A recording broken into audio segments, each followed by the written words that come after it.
Entrepreneurship education in high schools. Entrepreneurship education has become an increasingly popular topic in many universities, high schools, and even elementary schools around the world. But is it really important? Researchers and educators have for long debated the potential value of entrepreneurship education.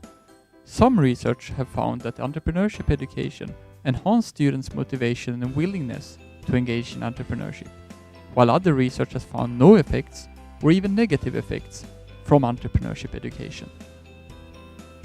To scrutinize whether entrepreneurship education provides any long-lasting value or not, it is necessary not only to look at the short-term effects on students' motivation and willingness, but also look at the long-term effects on students' actual entrepreneurial outcomes.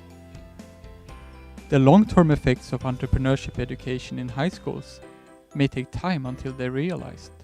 After graduation, young people tend not to start enterprises right away, but spend a few years in university, perhaps traveling the world, or working as paid employees. Therefore, our study looks at actual entrepreneurial outcomes several years after finishing the program, instead of short-term effects on entrepreneurial intentions. Methodology. Evaluating any educational program comes with methodological hurdles. We have to account for the fact that the program is voluntarily. If students that select into the program are more entrepreneurial than those that do not participate, this could bias the results. To solve this problem, we conducted a quasi-experiment by sampling all Swedish high school students that have completed a Junior Achievement Young Enterprise program between 1994 and 96. We call this our treatment group. We matched these individuals with high school students that graduated in the same year but did not participate in entrepreneurship education. We call this our control group. The matching is done using a so-called matching algorithm. When the algorithm finds two very similar individuals, both in the treatment and in the control group, these individuals are selected and forms the basis for comparison of the effects from entrepreneurship education.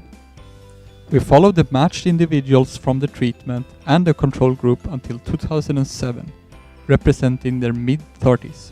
This allows us to look at actual entrepreneurial outcomes in terms of business creation, business income, and business survival.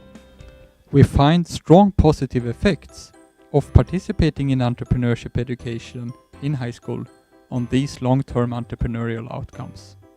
Compared to the matched control group, students that participated in entrepreneurship education exhibited a 30% higher likelihood of starting their own business over 10 years after finishing high school. Among those that did start, we found a student that did participate in entrepreneurship education exhibited 10% higher business income compared to the control group, a quite remarkably strong effect. However, we did not find any difference in terms of business survival. A simple answer to this puzzle can be found in the literature on opportunity cost.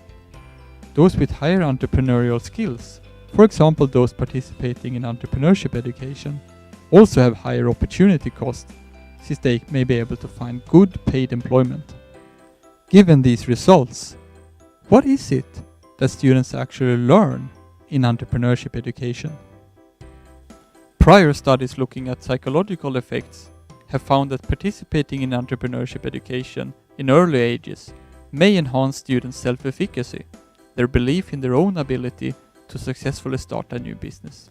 Further, entrepreneurship education has been shown to boost students' analytical ability, their persistence, and their proactiveness, all of which are important skills in entrepreneurship.